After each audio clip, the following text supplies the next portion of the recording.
Hello everyone, कैसे हो सारे। आई होप कि आप सभी एकदम ठीक होंगे, स्वस्थ होंगे, मस्त होंगे और अपनी पढ़ाई में एकदम व्यस्त होंगे। और आज हम करने वाले हैं तुम्हारी क्लास 9th साइंस की एनसीईआरटी बुक का चैप्टर 2 जो कि है is matter around us pure. और आज है इसका लेक्चर नंबर 2। लेक्चर नंबर 1 में हमने जिन चीज़ों को डिस्कस कर लिया था उसको मैं शुरुआत के 2 से 3 मिनट में तुम्हें रिवाइज करवा देता हूं, ठीक है। तो लेक्चर नंबर 1 में हमने सबसे पहली चीज जो डिस्कस करी वो थी इस चैप्टर की इंट्रोडक्शन, ठीक है। हमने इस चैप्टर की इंट्रोडक्शन को पहले तो बहुत ही डिटेल में डिस्कस कर लिया। उसके बाद हमने डिस्कस किया मिक्सचर्स के बारे में। फिर हमने डिस्कस किया टाइप्स ऑफ मिक्सचर्स के बारे में, जिसमें हमने 2 टाइप के मिक्सचर्स पढ़े, जिसमें से एक मिक्सचर था होमोजीनियस मिक्सचर और दूसरा था हेट्रोजीनियस मिक्सचर, ठीक है। फिर हमने एक्टिविटी 2.2 के जरिए वैसे 2.1 भी करी थी हमने, पर 2.2 के जरिए हमने 3 अलग अलग सॉल्यूशंस के बारे में समझा था, जिसमें से पहला तो था सॉल्यूशन या फिर ट्रू सॉल्यूशन भी जिसे कह सकते हैं, दूसरा था सस्पेंशन, और हमने फिर पढ़ा कोलॉइडल सॉल्यूशन के बारे में। और इन तीनों सॉल्यूशन कि हमने पिछले लेक्चर में 2.2 एक्टिविटी के जरिए सिर्फ थोड़ा आइडिया समझा था, इनको डिटेल में नहीं पढ़ा था। तो इस लेक्चर में हम इन तीनों में से जो सॉल्यूशन वाला पार्ट है इसे डिटेल में पढ़ने वाले हैं। जो सस्पेंशन और कोलॉइडल सॉल्यूशन वाला पार्ट है ना, ये हम इससे अगले लेक्चर यानी कि इस चैप्टर के लेक्चर नंबर 3 में पढ़ेंगे, ठीक है। मैं कोशिश करूंगा कि लेक्चर नंबर 3 में इन दोनों को इकट्ठे करवा दूं, मतलब एक ही लेक्चर में इन दोनों के बारे में डिटेल डिस्कशन कर दूं। पर इस लेक्चर में सॉल्यूशन के बारे में होगी और पिछले लेक्चर में एक्टिविटी 2.2 के जरिए इन्हें समझा, और इससे पहले एक्टिविटी 1.1 भी हमने करी, 2.1 हमने करी। और इस 2.1 एक्टिविटी के जरिए हमने टाइप्स ऑफ मिक्सचर्स के बारे में समझा था कि कौन से टाइप के मिक्सचर होते हैं, होमोजीनियस, हेट्रोजीनियस। तो होमोजीनियस कैसे होते हैं, हेट्रोजीनियस कैसे होते हैं, ये सब इस एक्टिविटी के जरिए समझ लिया था। तो ये सब हमने पढ़ा था पिछले लेक्चर में। आज के इस लेक्चर से हम स्टार्ट करेंगे इस सॉल्यूशन वाले टॉपिक को। तो चलो शुरू करते हैं, और तब तक तुम इतना नोट करना चाहो तो कर सकते हो। अब हम सीधा शुरू करते हैं सॉल्यूशंस के टॉपिक से। तो सबसे पहले तो व्हाट इज अ सॉल्यूशन, आखिर सॉल्यूशन होता क्या है। सॉल्यूशन होमोजीनियस मिक्सचर होता है 2 या 2 से ज्यादा सब्सटेंसेस का, ठीक है। 2 या 2 से ज्यादा चीजों को मिलाकर जो एक होमोजीनियस मिक्सचर बनता है ना, उसे ही हम सॉल्यूशन कहते हैं। होमोजीनियस मिक्सचर क्या होता है, ये वैसे मैंने पिछले लेक्चर में भी फंबल हो गया ये मैंने पिछले लेक्चर में भी बताया था, पर यहां पर भी अभी मैं थोड़ा सा शॉर्ट में तुम्हें बता देता हूं, ठीक है। मिक्सचर क्या होता है, मिक्सचर वो थोड़ी ना, होमोजीनियस मिक्सचर क्या होता है, जब भी हम किन्हीं भी 2 चीजों को मिक्स करें और मिक्स करने पर जो सॉल्यूशन बने उस पूरे के पूरे सॉल्यूशन की कंपोजिशन सेम हो तो वो होमोजीनियस मिक्सचर होता है। जैसे एग्जांपल के लिए, मैंने अगर पानी में चीनी डाली और उसे मिक्स कर दिया, करता रहा और एक टाइम ऐसा आएगा जब चीनी पानी में पूरी तरह घुल जाएगी और पूरे पानी में इस तरीके से घुलेगी कि अगर मैं पानी का टेस्ट लूंगा, चाहे मैं पानी ऊपर से पीऊं या फिर मैं पानी नीचे से पीऊं एक गिलास में, टेस्ट सेम रहेगा। ऐसा नहीं होगा कि ऊपर से ज्यादा मीठा लग रहा है या नीचे से कम मीठा लग रहा है, या नीचे से ज्यादा मीठा लग रहा है ऊपर से कम मीठा, ठीक है। कहने का मतलब यह है होमोजीनियस मिक्सचर है, ये मिक्सचर होता है जिसमें 2 या 2 से ज्यादा सब्सटेंस अगर मिक्स किए जाएं तो वो सेम कंपोजिशन में रहते हैं, ठीक है। आ गया होगा समझ। अब हमारी डेली लाइफ में हम सॉल्यूशंस के बहुत सारे एग्जाम्पल देखते हैं, जैसे कि है लेमनेड। एक तो लेमनेड यानी कि शिकंजी बोलते हैं जिसको, जब हम पानी में नींबू डालते हैं, चीनी डालते हैं, नमक डालते हैं, मिक्स करते हैं तो एक लेमनेड बनती है, शिकंजी बनती है। एक तो ये एग्जाम्पल हो गया। दूसरा सोडा वाटर भी एक एग्जाम्पल है, एटसेट्रा। यानी कि ऐसे ही और भी बहुत सारे एग्जाम्पल तुम अपनी डेली लाइफ में रोज देखते हो, सॉल्यूशन के अलग अलग एग्जाम्पल। अब हमें सबको ज्यादातर ऐसा लगता है कि जो सॉल्यूशन है ना वो एक लिक्विड होता है, और उस लिक्विड के अंदर हम सॉलिड, लिक्विड या गैस वगैरह मिक्स कर देते हैं तो वो सॉल्यूशन बन जाता है ना। क्योंकि सॉल्यूशन 2 या 2 से ज्यादा चीजों को मिलाकर बनता है और वो होमोजेनियस मिक्सचर होता है, ये मैंने बताया। और हमें अब यही लग रहा होगा कि जो 2 या 2 से ज्यादा चीजें हमें मिक्स करनी है ना वो लिक्विड में ही करनी होंगी, है ना। पर सिर्फ सॉल्यूशन यहीं तक लिमिट नहीं होता, यहीं तक सीमित नहीं होता या यहीं तक खत्म नहीं हो जाता। सॉल्यूशन जो है वो सॉलिड सॉल्यूशन भी होता है।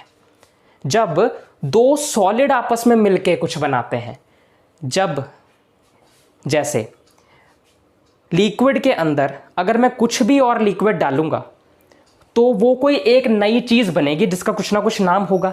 वैसे ही अगर मैं सॉल्यूशन दो सॉलिड को मिक्स करके बनाता हूं तो दो सॉलिड को मिक्स करके जो बनता है सॉल्यूशन या मिक्सचर वो होता है अलॉय का, उसे अलॉय कहते हैं। अलॉय मतलब कोई भी दो या दो से ज्यादा सॉलिड चीजों का मिक्सचर, ये भी कह सकते हो। या इसकी एक और डेफिनेशन भी है, दो या दो से ज्यादा मेटल्स का मिक्सचर। तीसरी डेफिनेशन भी है, एक मेटल या एक नॉन मेटल का मिक्सचर। ये सब अलॉयज होते हैं। अलॉय की मैं एग्जांपल भी लेकर आया हूं एक, जैसे कि ब्रास।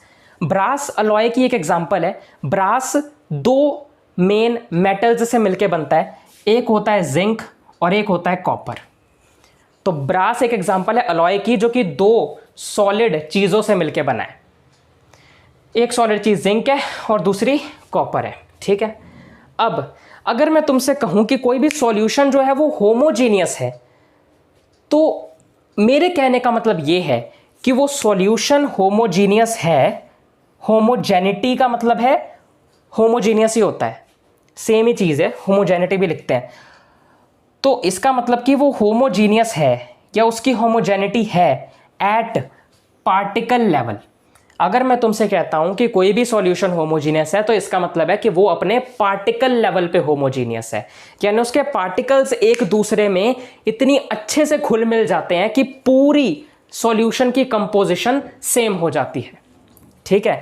एग्जाम्पल वही है लेमनेड। अब अगर तुम शिकंजवी पूरे एक जग में भर के बना के लेके आओगे, उसमें सारा कुछ डाला हुआ है, पानी भी डाला है, नमक भी डाला है, चीनी भी डाली है, नींबू भी डाला है, और फिर जब हम उसको पूरी अच्छे से मिक्स करेंगे, मिक्स करने के बाद उसे पिएंगे, तो चाहे हम शिकंजवी जगह के ऊपर ऊपर वाले पार्ट में से पिएं या नीचे नीचे वाले पार्ट में से पिएं, टेस्ट सेम ही आएगा, कंपोजिशन सेम ही रहेगी। यानी ये एक होमोजीनियस मिक्सचर है, यानी एक सॉल्यूशन है, ठीक है। आ गया समझ? यहां पर मैंने जो कुछ भी लिखा समझ आ गया? हाँ के ना बोलो, एक बार दोबारा से रिपीट कर दूं सब कुछ। सबसे पहले सॉल्यूशन क्या होता है? सॉल्यूशन होमोजीनियस मिक्सचर होता है दो या दो से ज्यादा सब्सटेंस का। डेली लाइफ में हम सॉल्यूशन के बहुत सारे एग्जांपल देखते हैं, उनमें से दो एग्जांपल मैंने दिए, जैसे कि लेमनेड और सोडा वाटर। सॉल्यूशन को हम जनरली समझते ऐसे हैं कि सॉल्यूशन सिर्फ एक लिक्विड ही होता है और उसी में ही हम सॉलिड, लिक्विड या गैस वगैरह मिक्स करते हैं, पर ऐसा नहीं होता। जो सॉल्यूशन है वो सॉलिड भी होता है, मतलब सॉलिड सॉल्यूशन भी होता है, जिसको अलॉय कहते हैं। और एग्जांपल के तौर पर ब्रास, जो कि दो सॉलिड चीजों से मिलकर बना है, जिसमें से एक है जिंक और एक है कॉपर। और सॉल्यूशन जो है, अगर मैं कहता हूं कि सॉल्यूशन होमोजीनियस है, तो वो होमोजीनियस होता है अपने पार्टिकल लेवल पे, उसके पार्टिकल्स आपस में बहुत ज्यादा घुल मिल जाते हैं, इसीलिए वो सेम कंपोजिशन में एक मिक्सचर यानी होमोजीनियस मिक्सचर बन जाता है, एक सॉल्यूशन बन जाता है। एग्जाम्पल है लेमनेड, ठीक है। हाँ, अब एक चीज और यहां पे समझानी रहती है, पर चलो कोई नहीं, आगे समझाता हूं। अभी फिलहाल इतना नोट करो, फिर हम आगे बढ़ेंगे। चलो अब हम आगे बढ़ते हैं, और हमने ये तो पढ़ लिया कि सॉल्यूशन जो है वो सॉलिड सॉल्यूशन भी होता है, यानी कि सॉलिड को सॉलिड में मिलाकर एक अलॉय बनता है। एग्जाम्पल के तौर पे ब्रास देखा। वैसे ही सॉल्यूशन जो है वो एयर का भी होता है, यानी एयर सॉल्यूशन भी होता है, जिसमें दो या दो से ज्यादा हवाएं, एयर आपस में मिलती हैं। एयर, हवाएं, या फिर एयर एक बहुत ही बड़ा पार्ट है जिसके अंदर बहुत सारी गैसेस आके मिलती हैं, ये सही है। एयर के अंदर बहुत सारी गैसेस होती हैं, जैसे कि हमारे आसपास में क्या है, एयर है। एयर के अंदर क्या है, बहुत सारी गैसेस हैं, जैसे ओए कैमरा ही लिया, ऑक्सीजन, नाइट्रोजन, कार्बन डाइऑक्साइड वगैरह वगैरह, ठीक है। ये सब गैसेस हैं, वही लिखा हुआ है, जैसे कि ऑक्सीजन, नाइट्रोजन, बहुत सारी गैसेस एयर के अंदर हैं, तो ये एयर का सॉल्यूशन हुआ, क्योंकि बहुत सारी गैसेस आपस में मिक्स हो रही हैं, ठीक है। अब सॉल्यूशन के मेन दो कंपोनेंट्स होते हैं, मतलब सॉल्यूशन इन दो चीजों से मिलकर बनता है मेनली। पहला होता है सॉल्यूट, दूसरा होता है सॉल्वेंट। सॉल्यूट क्या होता है? सॉल्यूट ऐसी कोई भी चीज जो कि कम क्वांटिटी में हो, ठीक है, कम क्वांटिटी में हो, और हम उसे सॉल्वेंट के अंदर मिक्स करते हैं। सॉल्वेंट क्या होता है? जिसके अंदर सॉल्यूट को मिक्स किया जाता है। नहीं आया समझ? यार देखो एग्जाम्पल से समझते हैं। जैसे शुगर इन वाटर, मैंने क्या किया? चीनी को डाला पानी में। अब मैंने चीनी को पानी में डाला। हम जो चीज़ किसी में डालते हैं, जैसे कि शुगर इसमें डाली तो ये बन गई सॉल्यूट, ये सॉल्यूट होती है। जिसमें हम डालते हैं सॉल्यूट को वो होता है सॉल्वेंट, यानी वाटर है सॉल्वेंट। और सॉल्यूट कम क्वांटिटी में होता है, जैसे कि शुगर। सॉल्वेंट सॉल्यूट के मुकाबले ज़्यादा क्वांटिटी में होता है, जैसे कि वाटर। अब अगर मैं पानी में चीनी डालूंगा तो ऑब्वियस सी बात है यार कि अगर पानी ज़्यादा होगा तभी तो उसमें चीनी डाल के घोलेंगे, है ना। पानी ज़्यादा होता है, चीनी कम होती है। ऐसा नहीं होता कि पानी कम है और चीनी इतनी सारी डाल दी, ऐसा थोड़ी होता है, फिर तो मिक्स ही नहीं होगी। पानी ज़्यादा होगा, चीनी कम होगी। तो जो चीज़ ज़्यादा क्वांटिटी में होती है वो सॉल्वेंट, जो कम क्वांटिटी में होती है वो सॉल्यूट। और जिस चीज़ को हम किसी में मिक्स करने के लिए डालते हैं वो सॉल्यूट है, जिसमें हम उसे मिक्स करते हैं वो सॉल्वेंट है। जैसे कि शुगर को अगर वाटर में डाला तो शुगर सॉल्यूट है और वाटर सॉल्वेंट है। ठीक है, आया समझ? सॉल्यूट और सॉल्वेंट का मतलब पता चल गया। इन्हीं दो चीज़ों से बनके एक सॉल्यूशन बनता है। और एग्जांपल देख लो, जैसे आयोडीन को अल्कोहल में डाला। आयोडीन क्या होती है? देखो, जैसे कि शुगर तुमने देखी हुई है ना, शुगर कैसी होती है? चीनी। तो चीनी या शुगर उसका नाम है, वो मीठी चीज़ का नाम है। वैसे आयोडीन भी किसी ऐसी ही एक चीज़ का नाम है। अब इसकी शक्ल देखनी है तुम्हें तो गूगल में जाके आयोडीन सर्च कर लेना, तुम्हें मिल जाएगी, इतना तो कर ही सकते हो। अब इसको अगर मैं अल्कोहल में डालूं, अल्कोहल मतलब शराब, और अगर मैं आयोडीन को अल्कोहल में डालता हूं तो इसमें आयोडीन मेरे पास एक सॉल्यूट है और अल्कोहल में डालूंगा तो ये एक सॉल्वेंट है। ठीक है, तुम्हारी बुक में एग्जांपल है, सर मैंने दे दी, मूड में मत आ जाना। हाँ, नहीं तो पीते नहीं हो ना, पीनी भी नहीं चाहिए, बड़े हो गए भी मत पीना, खराब करती है सेहत को। ठीक है, अब अगर हम पानी के अंदर नींबू डालें, चीनी डालें, नमक डालें, मिक्स करें तो क्या बनेगा? लेमोनेड बनेगी, शिकंजी बनेगी। वैसे ही अगर आयोडीन को अल्कोहल में अगर हम डालते हैं ना तो उस चीज़ को हम कहते हैं कि ये बना टिंक्चर ऑफ आयोडीन। क्या बना? Tincture of iodine. ठीक है, नाम है यार, बस याद करना तो कर सकते हो, क्वेश्चन आ सकता है, बस नाम है सिंपल सा।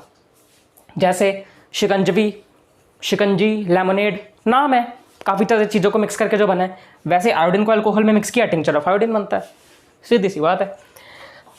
एयरेटेड ड्रिंक्स, एयरेटेड ड्रिंक्स का मतलब वही कोल्ड ड्रिंक्स वगैरह जो तुम्हें मार्केट से मिलती हैं, जिसमें गैस वगैरह काफ़ी डली होती है। लिम्का हो गई, या फिर किसी का नाम नहीं भी लूँ तो सोडा वाटर हो गई, जो तुम नॉर्मली लेते हो।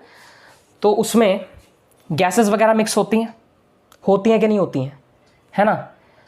तो वहाँ पे लिक्विड के अंदर बहुत सारी गैसेस मिक्स करी गई होती हैं, specially carbon dioxide CO2 gas, है ना। थोड़ा टेढ़ा लिख दिया गया पर तुम्हें समझ तो आ ही गया होगा। लिक्विड में बहुत सारी गैसेस मिक्स होती हैं और ज़्यादातर हर किसी में CO2 गैस होती है। तो जो कार्बन डाइऑक्साइड एयरेटेड ड्रिंक्स में है CO2, ये कार्बन डाइऑक्साइड गैस क्या है? ये सॉल्यूट है, क्योंकि ये कम क्वांटिटी में डाली जाती है लिक्विड के अंदर, है ना। तो लिक्विड क्या हुआ? ये सॉल्वेंट हुआ। लिक्विड के अंदर गैस डाली जा रही है उन एयरेटेड ड्रिंक्स या कोल्ड ड्रिंक्स वगैरह को बनाने के लिए, या सोडा वाटर को बनाने के लिए। ठीक है, तो ये तो हो गई इनकी बात। अगला एग्जांपल एयर, हवा। अब देखो, एयर में बहुत सारी गैसेस होती हैं, है ना।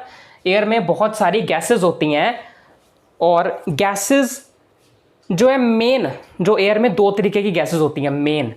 वैसे तो बहुत सारी होती हैं पर बहुत ही कम क्वांटिटी में होती हैं सारी। सिर्फ दो मेन गैसेस होती हैं जो बहुत बहुत ज़्यादा क्वांटिटी में होती है, जिसमें से एक तो 78% हमारे पास नाइट्रोजन होती है। ऑक्सीजन लिखने लगा था, नाइट्रोजन होती है। हाँ, सबसे ज़्यादा हमारे पास नाइट्रोजन होती है 78%। उससे कम हमारे पास में ऑक्सीजन होता है 21%।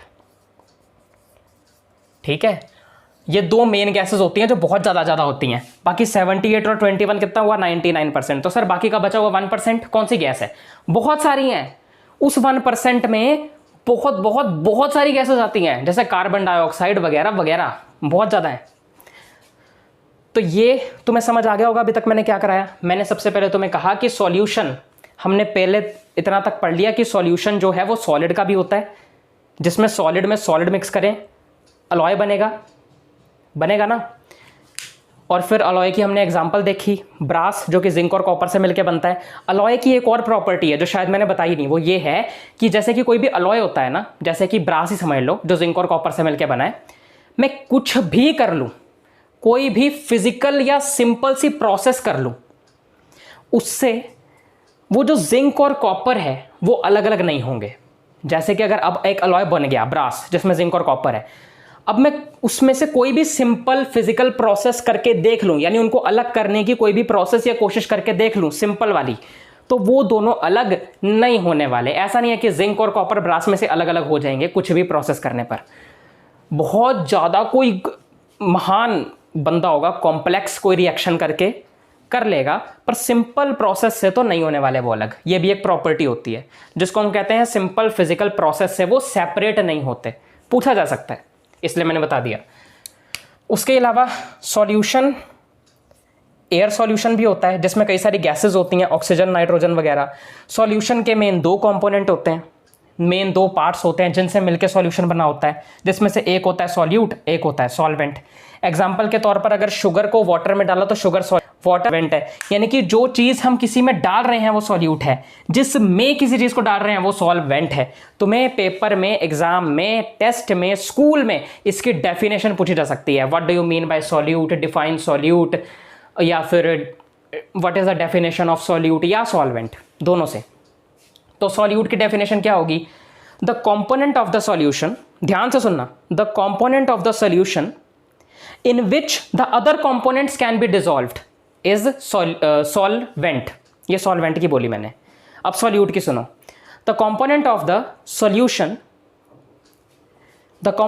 solution that dissolved in the other component that is solvent of the solution, यानी कि solute वो है जो किसी other component of the solution या फिर सॉल्वेंट में मिक्स किया जाता है, और सॉल्वेंट वो है जिसमें सॉल्यूट या अदर कंपोनेंट्स मिक्स किए जाते हैं। सीधी सी बात है। और सॉल्वेंट जो है वो ज्यादा क्वांटिटी में होता है, it is in higher quantity as compared to the solute. Solute less quantity में होता है, ठीक है, ये भी समझ गए होगे तुम। उसके बाद आयोडीन को एल्कोहल में डाला तो आयोडीन सॉल्यूट है, एल्कोहल सॉल्वेंट है। एरेटेड ड्रिंक्स भी इसके एग्जाम्पल हो सकते हैं जिसमें लिक्विड के अंदर कई सारी गैसेस मिक्स होती हैं, और उसी में से एक मेन गैस कार्बन डाइऑक्साइड जो कि ऑलमोस्ट सब में होती है। तो उसमें जो लिक्विड है वो हमारा सॉल्वेंट है, और जो गैस है जैसे कि CO2 वो इसकी सॉल्यूट है, क्योंकि जो CO2 गैस है वो उसमें कम क्वांटिटी में प्रेजेंट है, पर सॉल्वेंट यानी कि लिक्विड उसमें ज़्यादा है, गैस उसमें थोड़ी डाली जाती है। और वहीं अगर मैं हवा की बात करूँ तो एयर, अब देखो एयर जो है ना बेसिकली वो ऐसे सॉल्यूट और सॉल्वेंट वाले टॉपिक में इसे बहुत ज़्यादा कैटेगराइज नहीं किया जा सकता, यानी कि ऐसा नहीं बताया जा सकता कि हमारे एयर की आसपास की गैसेस में कौन सी गैस सॉल्यूट है और कौन सी सॉल्वेंट, क्योंकि पहली बात तो ये हमें दिखती नहीं, ऊपर से दूसरी बात ये कितनी क्वांटिटी में किस तरह से है इसका बहुत ज़्यादा अंदाजा नहीं लगाया जा सकता। इसीलिए एयर का सिर्फ एक ये तुम्हें समझाने के लिए बताया गया है बुक में, और तुमसे सिर्फ इसके रिलेटेड क्वेश्चन एग्जाम में इतना ही आएगा कि बताओ एयर में मेनली कौन सी 2 गैसेस होती हैं, कितनी परसेंटेज में होती हैं, बस। तो एयर में मेनली 2 गैसेस होती हैं, नाइट्रोजन और ऑक्सीजन। नाइट्रोजन 78% होती है, ऑक्सीजन 21% होती है, बस। बाकी की बची, अगर वो कहेंगे कि ये तो 99% बना, बाकी की बची 1% कौन सी है, तो तुम कह सकते हो कि बाकी की बची 1% बाकी गैसेज हैं जो हमारी एटमॉस्फेयर में होती हैं। एग्जाम्पल कार्बन डाइऑक्साइड करके एटसेट्रा लिख सकते हो, ठीक है। तो बस यार हो गया, ये भी हो गया। आगे बढ़ते हैं, नोट करो, ठीक है, नोट कर लो।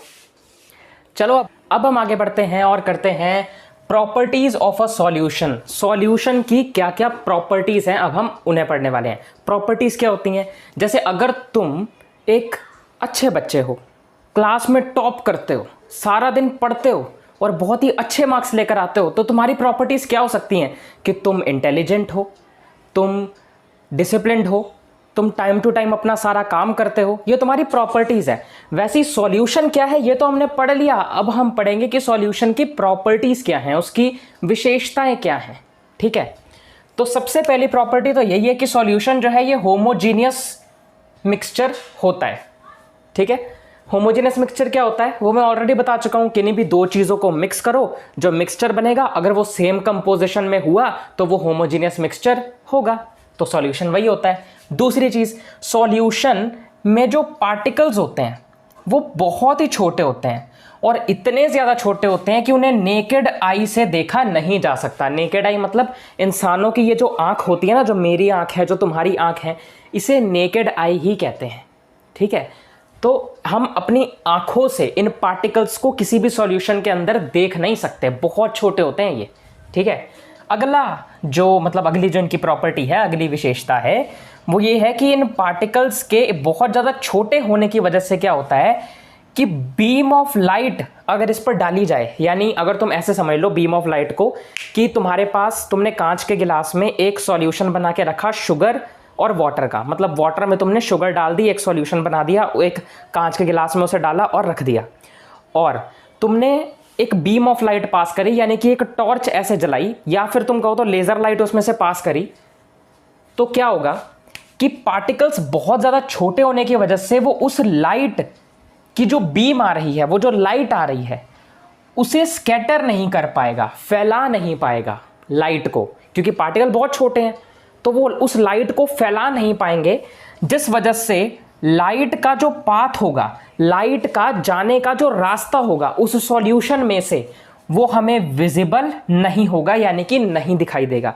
यानी सीधी सी बात है, अगर तुमने कोई भी किसी भी तरह का होमोजीनियस मिक्सचर या सॉल्यूशन बनाकर रखा कांच के गिलास में और फिर उसमें से बीम ऑफ लाइट पास करी, वो बीम ऑफ लाइट जो है लेजर वाली भी हो सकती है, कोई टॉर्च वाली भी हो सकती है, वो पास करने पर, ध्यान से सुनना, वो पास करने पर तुम्हें उस लाइट का पाथ या वो लाइट जाते हुए उस सॉल्यूशन के अंदर से नजर नहीं आएगी। क्यों नहीं आएगी? क्योंकि उसके अंदर जो पार्टिकल्स है बहुत छोटे हैं, लाइट को स्कैटर नहीं कर पा रहे हैं। ये हो गई इसकी तीसरी प्रॉपर्टी।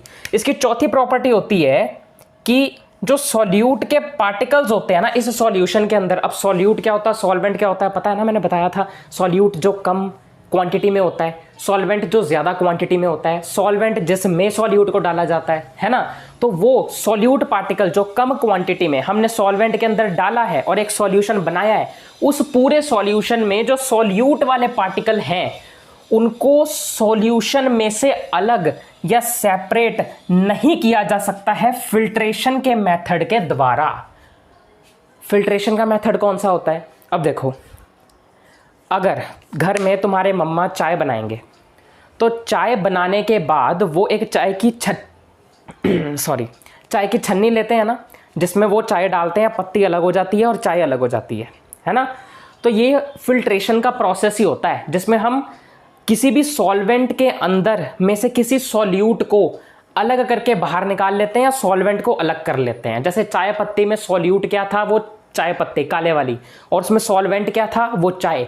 तो हमने उस सॉल्यूट और सॉल्वेंट को फिल्ट्रेशन करके अलग कर लिया, है ना।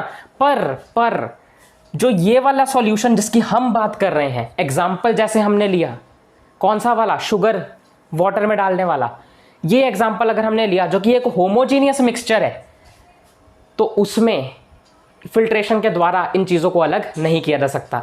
सर क्या चाय सॉल्यूशन नहीं है? नहीं है, चाय सॉल्यूशन नहीं है, क्योंकि चाय में जब भी हम पत्ती डालते हैं तो पत्ती डालने के बाद जब उसको पूरी तरीके से मिक्स करते हैं तो हम देखेंगे कि थोड़ी देर बाद वो पत्ती जो है चाय के ना नीचे जाके एकदम इकट्ठी हो जाएगी, एक जगह जाके बैठ जाएगी, तो उसको सॉल्यूशन नहीं कहेंगे।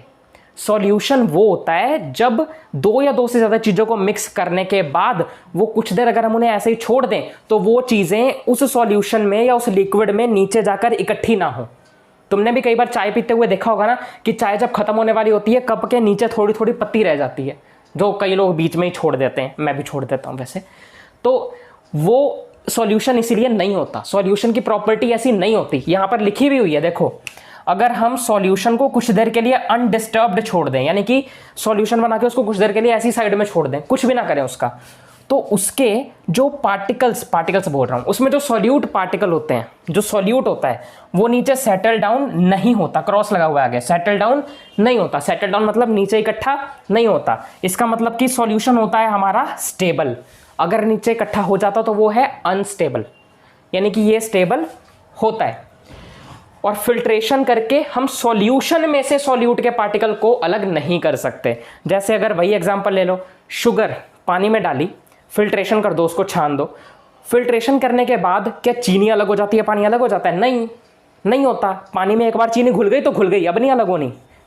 सीधा छन्नी करके छान के सारा पानी शुगर के साथ ही नीचे जाएगा। ऐसा नहीं होगा कि शुगर ऊपर से अलग रह जाएगी, ऐसा नहीं होने वाला। तो ये कुछ प्रॉपर्टीज थी सॉल्यूशन की, 4 प्रॉपर्टीज जो तुम्हें याद करनी है। ठीक है, मैं रिपीट कर देता हूँ एक बार। सॉल्यूशन की प्रॉपर्टीज में सबसे पहली प्रॉपर्टी ये होमोजीनियस मिक्सचर होता है। इसके पार्टिकल्स बहुत छोटे होते हैं, नेकेड आई से नहीं देखे जा सकते। पार्टिकल्स बहुत छोटे होने की वजह से बीम ऑफ लाइट को स्कैटर नहीं करते, जिस वजह से हमें लाइट का पाथ विजिबल नहीं होता।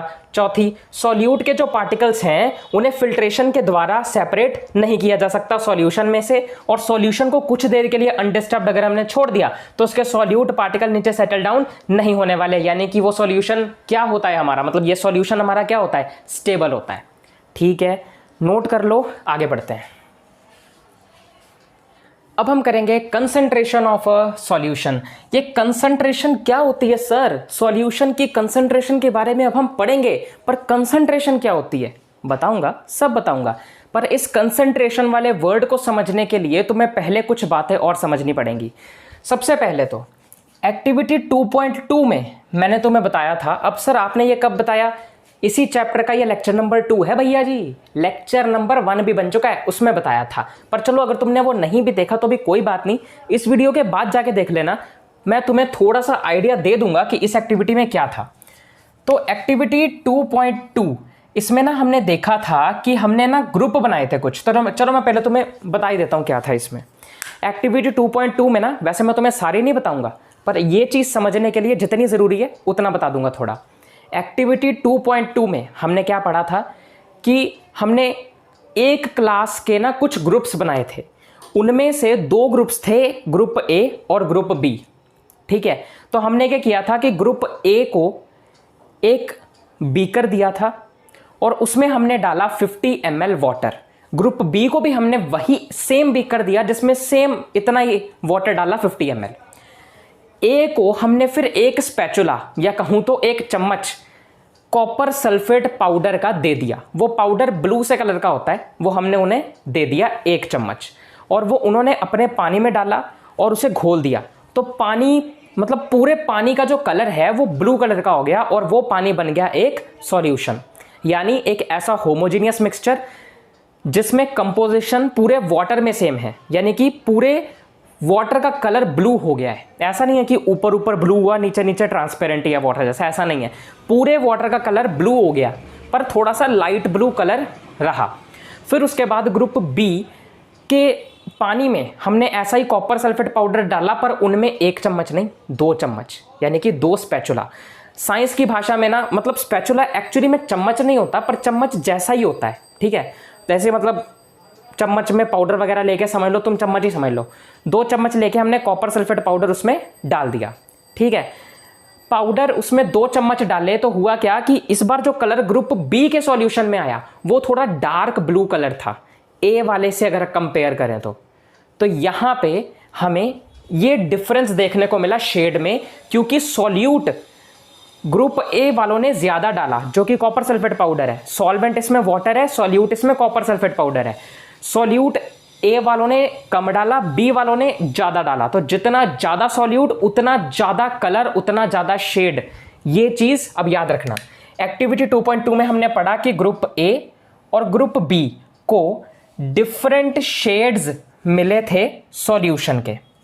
ठीक है, फिर अब ये डिफरेंट शेड्स क्यों आए, ये डिपेंड करता है कि किसी भी एक सॉल्यूशन में सॉल्यूट का अमाउंट कितना प्रेजेंट है ना। सॉल्यूशन में किसी भी सॉल्यूट का कितना अमाउंट प्रेजेंट है या कितना सॉल्यूट प्रेजेंट है, ये इस चीज पर डिपेंड करता है कि ग्रुप ए और बी में से किसका शेड ज्यादा था या कम था। जिसमें ज्यादा सॉल्यूट डला उसमें ज्यादा तगड़ा डार्क शेड आया, जिसमें कम डला उसमें कम आया, है ना। अब अगर मैं तुमसे कहूं कि किसी का लाइट शेड आया है तो इसको हम ऐसे कहेंगे बस लाइट शेड आया, कोई नाम नहीं है उस चीज का, कहेंगे ना यार। अगर लाइट सा कलर आया तो इसका मतलब वो सॉल्यूशन डाइल्यूट है। अगर थोड़ा सा डार्क शेड आया इसका मतलब वो कलर कंसंट्रेटेड है। और अगर मतलब वो सॉल्यूशन कंसंट्रेटेड है, कलर नहीं, सॉल्यूशन कंसंट्रेटेड है। अगर, और ये जो सैचुरेटेड है ना, ये बेसिकली एक ऐसा सॉल्यूशन होता है इस तरीके का जब हमने इतना ज़्यादा सॉल्यूट डाल दिया उसमें कि अब और ज़्यादा सॉल्यूट डालने की जगह ही नहीं बची, उस सॉल्यूशन को हम कहते हैं सैचुरेटेड सॉल्यूशन। ऐसा सॉल्यूशन जिसमें इतना ज़्यादा हमने सॉल्यूट डाल दिया कि अब और ज़्यादा सॉल्यूट डालने की जगह ही नहीं है, इसको सैचुरेटेड सॉल्यूशन कहेंगे। ठीक है, तो अभी तक हमने इसमें क्या पढ़ा?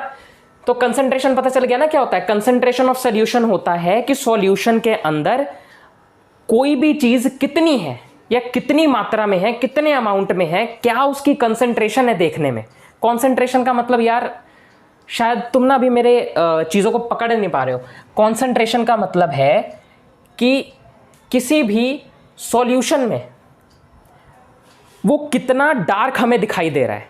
ज़्यादा डार्क दिखाई देगा तो कंसंट्रेशन ज़्यादा, कम डार्क दिखाई दे रहा है तो कंसंट्रेशन कम, और कम कंसंट्रेशन होने का मतलब डाइल्यूट, ज़्यादा कंसंट्रेशन होने का मतलब कॉन्सेंट्रेटेड, और बहुत ही ज़्यादा, हद से ज़्यादा कंसंट्रेशन होने का मतलब जिसमें सॉल्यूट और ज़्यादा डाल ही नहीं सकते, पूरा भर ही गया, वो सैचुरेटेड सॉल्यूशन। अब आया समझ में कंसंट्रेशन क्या होता है, यानी सॉल्यूशन के अंदर कितनी कॉन्सेंट्रेशन है। आया समझ कि कितना ज़्यादा सॉल्यूट पार्टिकल है। अब आया समझ। चलो अब मैं इन पॉइंट्स को दोबारा तुम्हें समझा के फिर इस कॉन्सेंट्रेशन पे आऊँगा, फिर तुम मुझे खुद बता दोगे, देखना। एक्टिविटी 2.2 में हमने देखा कि ग्रुप ए और ग्रुप बी को डिफरेंट शेड्स ऑफ सॉल्यूशन मिले थे। क्यों? क्योंकि उसमें उन दोनों ने अमाउंट ऑफ सॉल्यूट अलग अलग लिया था अपने सॉल्यूशन में। जिसने ज़्यादा लिया उसका डार्क आया, जिसने ज़्यादा नहीं लिया, कम लिया, उसका लाइट आया। और अगर बहुत कम या लाइट सा कलर आता है तो डाइल्यूट, ज़्यादा आता है तो कंसंट्रेटेड, बहुत ही ज़्यादा आता है तो सैचुरेटेड। आया समझ। और कॉन्सेंट्रेशन ऑफ अ सॉल्यूशन में मोटा मोटा हमें क्या पढ़ना है? सॉल्यूशन की कंसंट्रेशन के बारे में। कंसंट्रेशन मतलब कि उसमें सॉल्यूट पार्टिकल्स कितने हैं।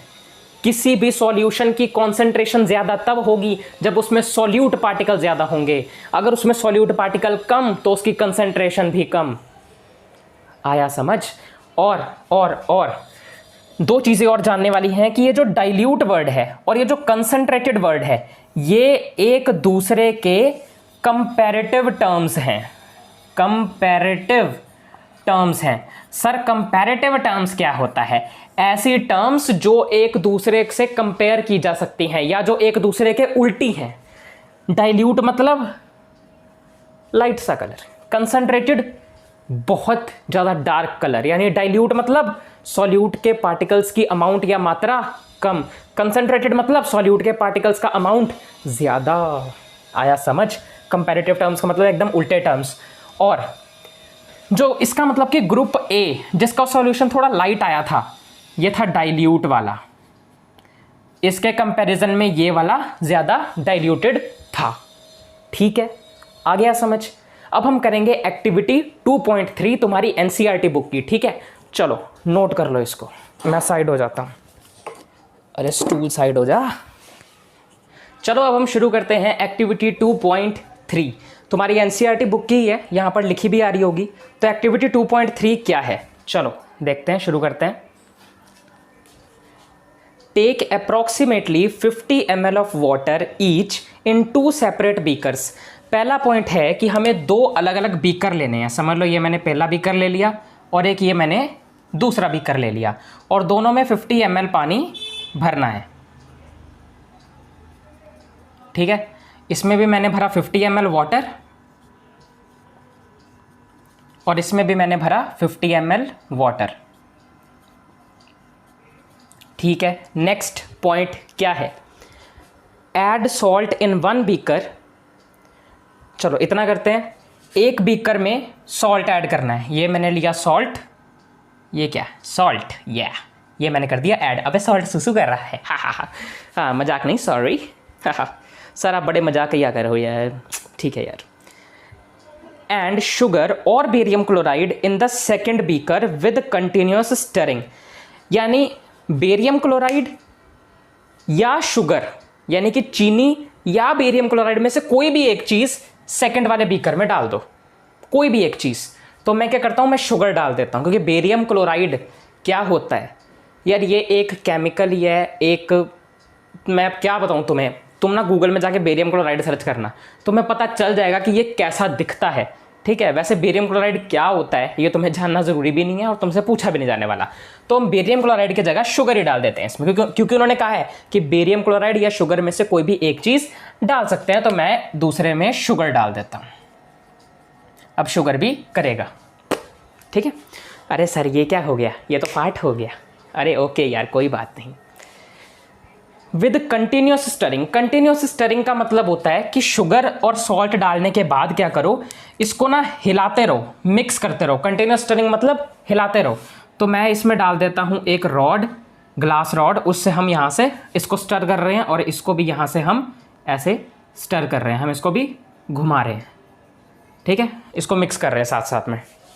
ठीक है, अगला third point, when no more solute can be dissolved, heat the contents of the beaker to raise the temperature by about 5 degree Celsius. ठीक है, वो कह रहे हैं कि अब मिक्स करते करते करते करते जब एक पॉइंट ऐसा आ जाएगा जब सॉल्ट और शुगर दोनों ही पानी में पूरी तरह से घुल जाएंगी, उसके बाद हमें इन दोनों बीकर्स को हीट करना होगा, नीचे आग लगानी होगी। अरे बड़ी सुंदर आग बनाई सर, थैंक यू यार। तो वो मुझे पता है सुंदर नहीं है, मजाक मत उड़ाओ यार, हंसने की बात नहीं है, ऐसे ही बनाता हूँ मैं, मेरी ड्राइंग बहुत गंदी है, वाहियात है, मेरे को बिल्कुल पता है। ये मैंने इसको फिर हीट कर दिया और हीट करना है इसको दोनों को 5 डिग्री सेल्सियस तक, दोनों को 5 डिग्री सेल्सियस तक फिर इसको हमने हीट करना है। कब? जब ये शुगर इसमें और इसमें सॉल्ट पूरी तरह से पानी में मिक्स हो जाए। ठीक है सर। अगला point, last point, start adding the solute again, और इसको इतना हीट करो जब तक ये 5 डिग्री सेल्सियस तक आ जाए, और 5 डिग्री सेल्सियस पर जब ये आ जाएगा उस पॉइंट पर फिर क्या करो कि इसमें दोबारा से सॉल्ट और इसमें दोबारा से शुगर डालो। ऐसा वो कहा जा रहा है कि start adding the solute again, solute दोबारा से ऐड करना स्टार्ट करो। ठीक है, इतना हमने कर दिया। अब इससे हमें क्या सीखने को मिला? इस एक्टिविटी के जरिए एनसीईआरटी की बुक हमें क्या समझाना चाहती है?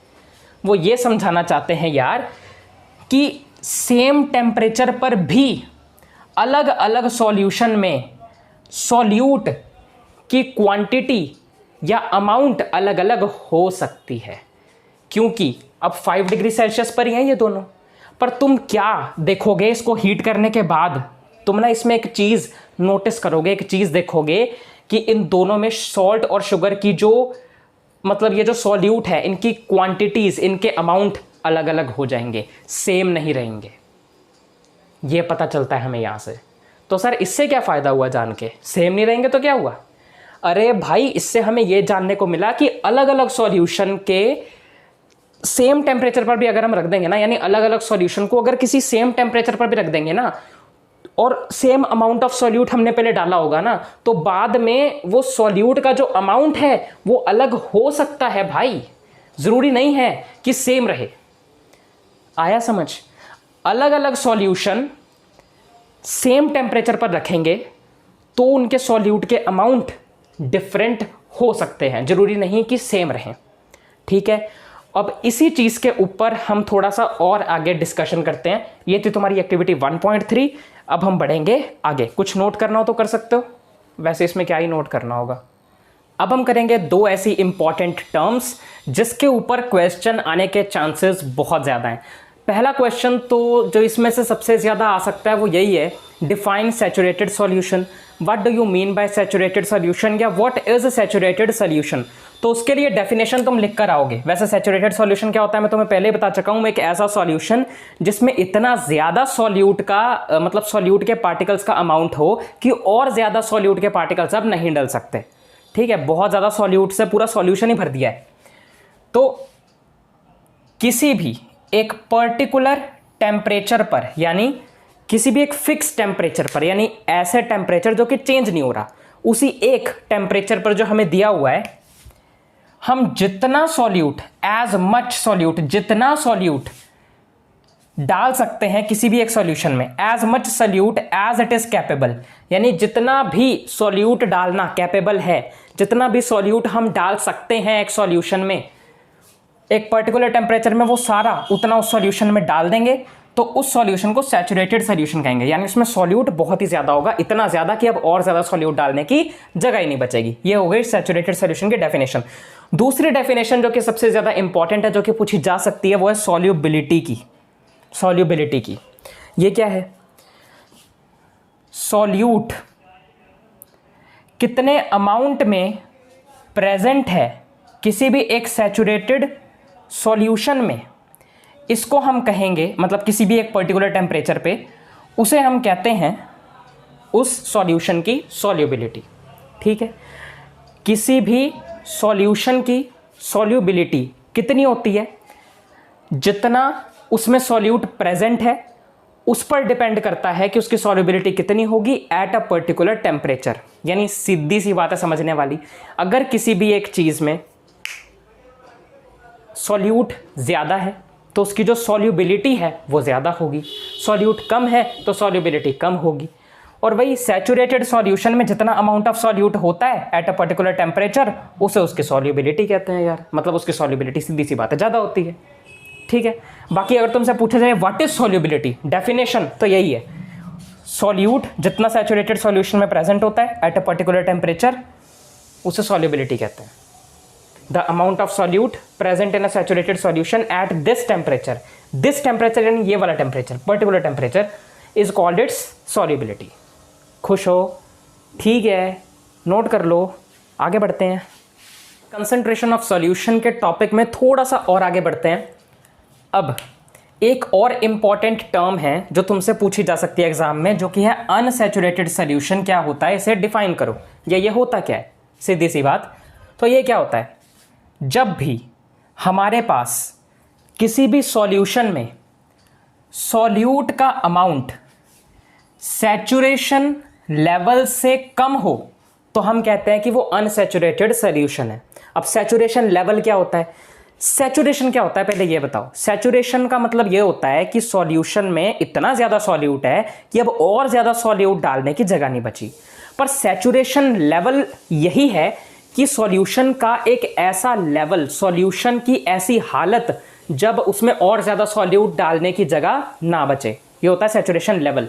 और सैचुरेशन लेवल से कम होने का मतलब अभी उसमें इतना सॉल्यूट है कि और ज़्यादा सॉल्यूट डालने की जगह सॉल्यूशन में बची हुई है, ये होता है सैचुरेशन लेवल से कम होना। जब भी सॉल्यूट किसी भी सॉल्यूशन में इतनी अमाउंट में हो कि सैचुरेशन लेवल से कम हो तो उस सॉल्यूशन को हम अनसैचुरेटेड सॉल्यूशन कहेंगे। ठीक है, यानी कि कंसंट्रेटेड से ज़्यादा होता है पर सैचुरेशन या सैचुरेटेड सॉल्यूशन से कम होता है। इनके बीच का समझ सकते हो अनसैचुरेटेड सॉल्यूशन। ठीक है, और एक्टिविटी 2.3 जो हमने अभी करी थोड़ी देर पहले, उससे हमने ये समझा कि अलग अलग सॉल्यूशंस की अलग अलग सॉल्युबिलिटीज होती हैं सेम टेम्परेचर पर भी अगर उन्हें रख दिया जाए तो, है ना।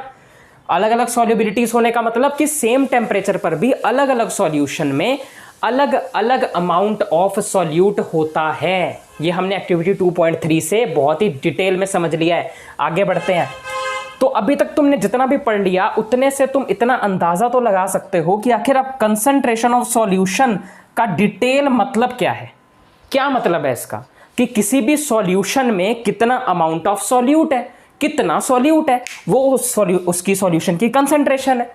जितना ज़्यादा उसमें सॉल्यूट होगा उतनी ज़्यादा उसकी कंसंट्रेशन होगी, जितना कम सॉल्यूट होगा उतनी कम कंसंट्रेशन होगी। सीधी सी बात। इसके लिए हमने 3 या 4 तरीके के सॉल्यूशन पढ़ लिए हैं, डाइल्यूट, कंसंट्रेटेड, सैचुरेटेड, अनसैचुरेटेड, है ना।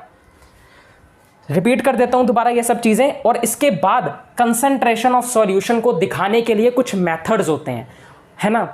वैसे तो बहुत सारे मेथड होते हैं जो तुम अपनी बड़ी क्लासेस में पढ़ने वाले हो, पर मेनली इस क्लास 9th में तुम्हें सिर्फ 3 मेथड्स को पढ़ना है और उन 3 मेथड्स को हम अभी पढ़ेंगे इसके बाद। तो इतनी चीज़ें मैं दोबारा से एक्सप्लेन कर देता हूं बहुत ही शॉर्ट रैपिड में। अमाउंट ऑफ सॉल्यूट, जब भी किसी सॉल्यूशन में सैचुरेशन लेवल से कम होता है उसे अनसैचुरेटेड सॉल्यूशन कहते हैं।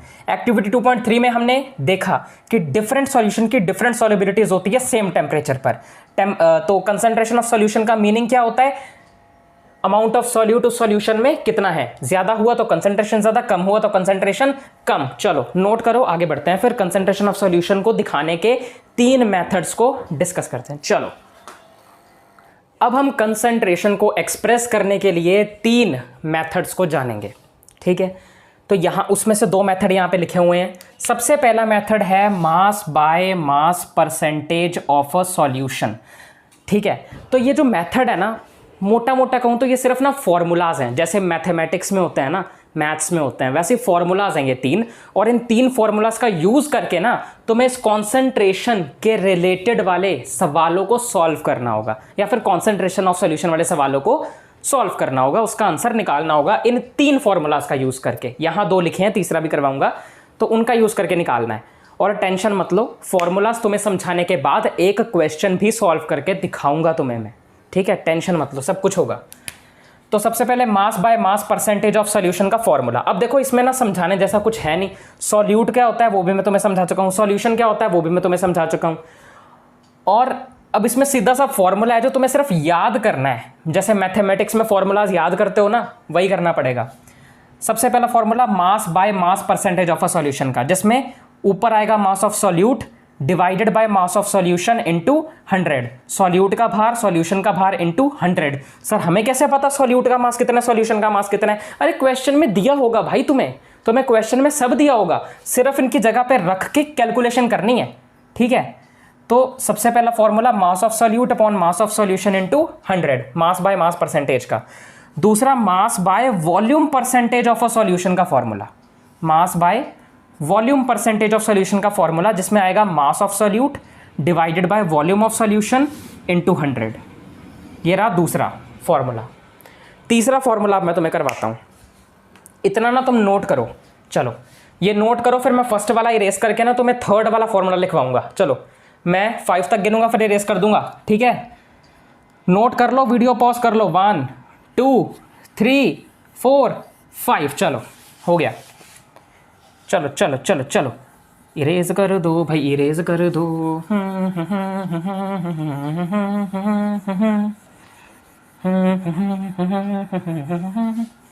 ठीक है, हो गया, इरेज हो गया। थर्ड वाला जो कि है volume by volume percentage of a solution, ठीक है। Volume by volume percentage of solution, ये फॉर्मूला होता है, ऊपर आता है इसके वॉल्यूम ऑफ सॉल्यूट। टेंशन मत लो, सब दिया होगा क्वेश्चन में। Volume of solute upon volume of solution into 100। तो ये रहा फॉर्मूला, ऊपर आएगा volume of solute divided by volume of solution into 100, ठीक है। तो ये 3 फॉर्मूलाज हैं, 3 कॉन्सेंट्रेशन को एक्सप्रेस करने के लिए मेथड्स हैं। अब हम करेंगे इन तीनों फॉर्मूलाज जितने भी हमने पढ़ लिए हैं उनमें से किसी एक फॉर्मूला के ऊपर एक बहुत ही अच्छा सा सवाल जो तुम्हारी एनसीईआरटी बुक में भी दिया हुआ है, जो कि एग्जाम्पल 2.1 है, ठीक है। इतना नोट कर लो पहले, फिर हम वो करते हैं। करो नोट। चलो अब हम करते हैं एग्जाम्पल 2.1 तुम्हारी एनसीईआरटी बुक की। एग्जाम्पल तुम्हारे सामने भी आ रही होगी, मेरे सामने भी आ रही है, तुम्हें यहाँ दिख रही होगी। A solution. अब देखो इस तरीके के क्वेश्चंस को सॉल्व करने के लिए ना, जो भी चीज़ तुम्हें दिखती जा रही है ना उसको साथ साथ में लिखते रहो, ताकि क्वेश्चन सॉल्व करने में आसानी हो। किस तरह से लिखनी है वो मैं तुम्हें बताऊंगा, अपने आप लिखना मत शुरू कर देना, मैं बताऊंगा कैसे लिखनी है, मेरे साथ साथ करना।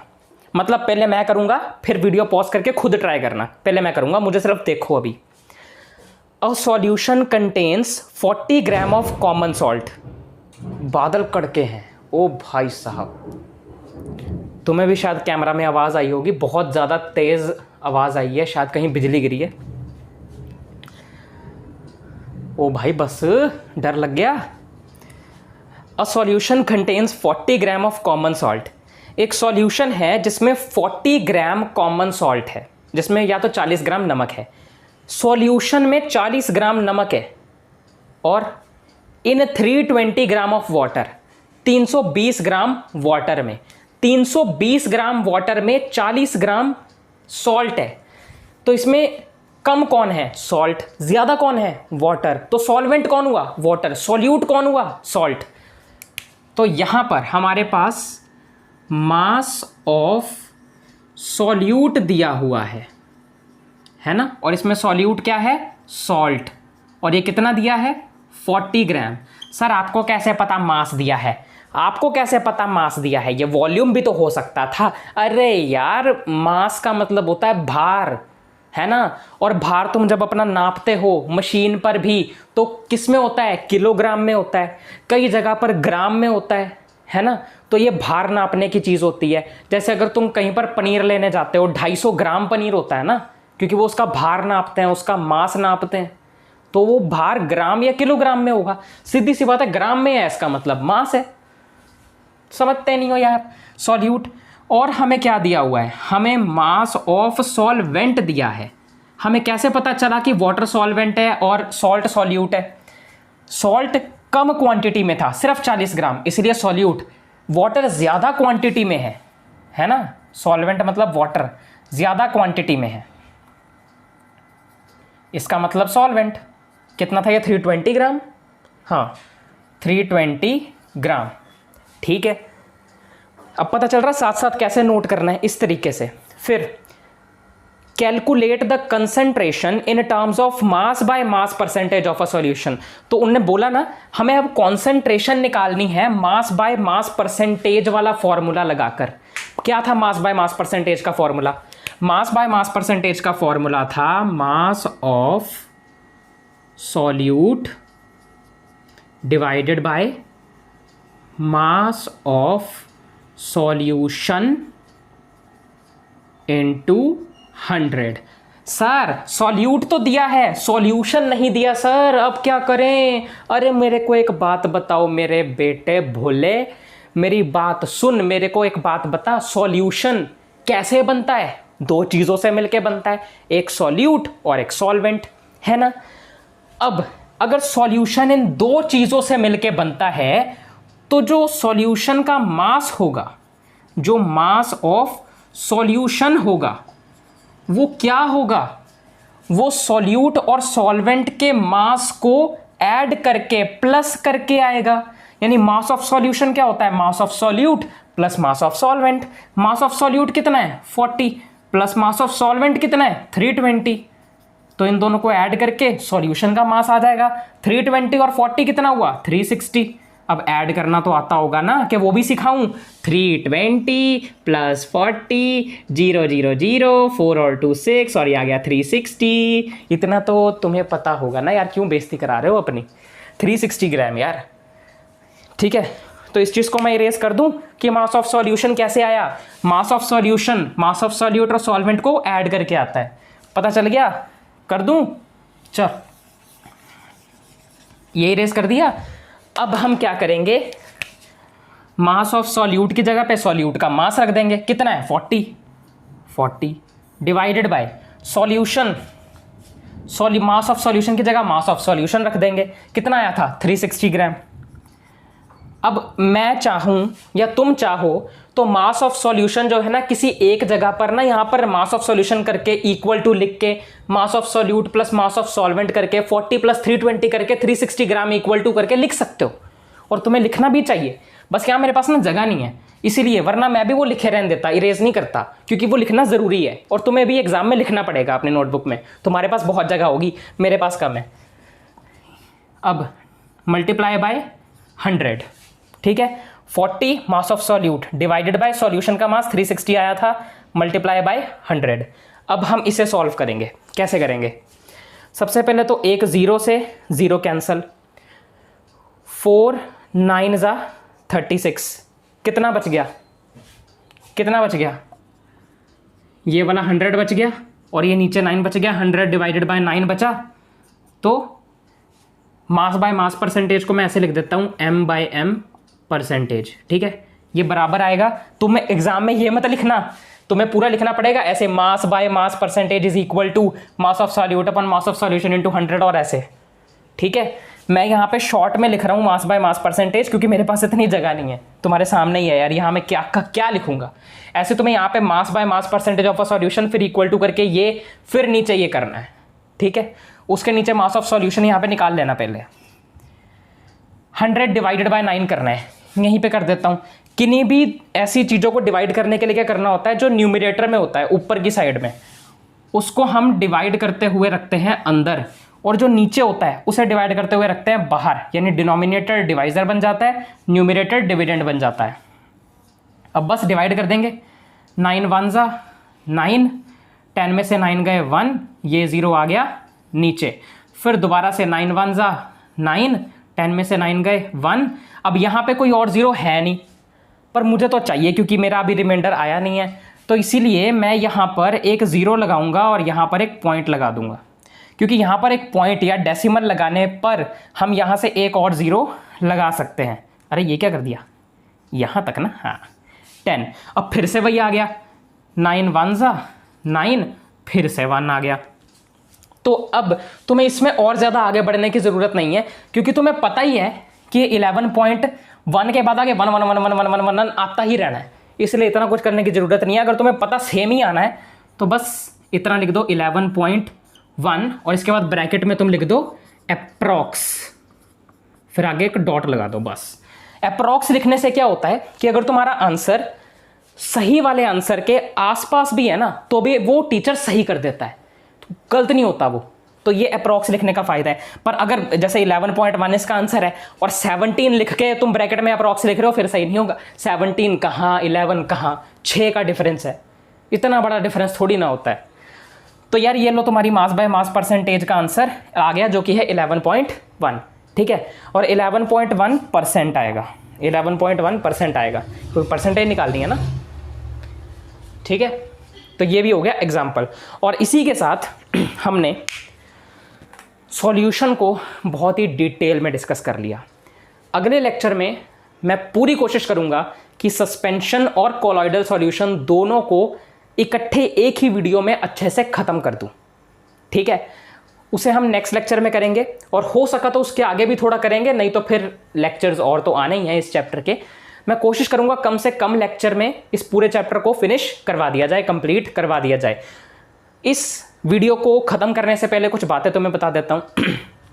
इस चैनल पर तुम्हें तुम्हारे क्लास 9th की एनसीईआरटी बुक, साइंस की एनसीईआरटी बुक का chapter 1 matter in our surroundings पूरे डिटेल में करवा रखा है। 4 लेक्चर्स के अंदर उसे डिटेल में ख़त्म करवा रखा है। अगर तुम्हें उस चैप्टर को एक ही वीडियो में 1 घंटे से भी कम के अंदर रिवाइज करना है, तो उसी matter in our surroundings chapter की 1 शॉट वीडियो भी इस चैनल पर है, एवीएम स्टडी हब पर है, ठीक है। अगर तुम्हें तुम्हारी क्लास 9th मैथमेटिक्स की एनसीईआरटी बुक का चैप्टर 1 नंबर सिस्टम करना है, तो उसके लिए भी इस चैनल पर सारी एक्सरसाइज 1.1, 1.2, 1.3, 1.4, 1.5 सारी एक्सरसाइजेस करवा रखी हैं नए सिलेबस के हिसाब से, 2023-24 के नए सिलेबस के हिसाब से, ठीक है, करवा रखी हैं।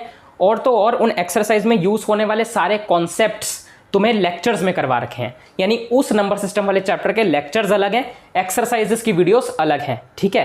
जैसे लेक्चर 1 में एक्सरसाइज 1.1 के क्वेश्चंस को सॉल्व करने वाले सारे कंसेप्ट बता दिए, फिर लेक्चर 2 में एक्सरसाइज 1.2 को सॉल्व करने के लिए सारे कॉन्सेप्ट बता दिए, और फिर एक्सरसाइजेस को सॉल्व करने के लिए अलग वीडियोज़ हैं, मतलब जिसमें मैंने एक्सरसाइजेस के सारे क्वेश्चन सॉल्व करवा रखे हैं, ठीक है। उसके बाद is matter around us pure के लेक्चर 1 में इस चैप्टर के introduction, mixtures, types of mixtures, activity 2.1, 2.2 ये सब कुछ डिटेल में करवा रखा है।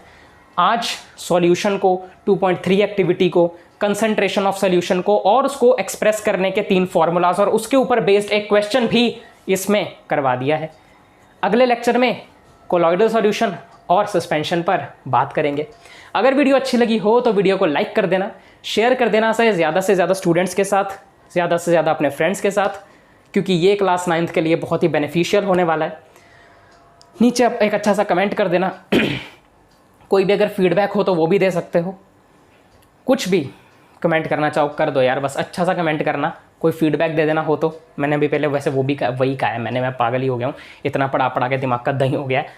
सब्सक्राइब कर देना, नोटिफिकेशन बेल को ऑन कर देना। मिलता हूँ नेक्स्ट वीडियो में, तब तक के लिए बाय बाय बाय बाय।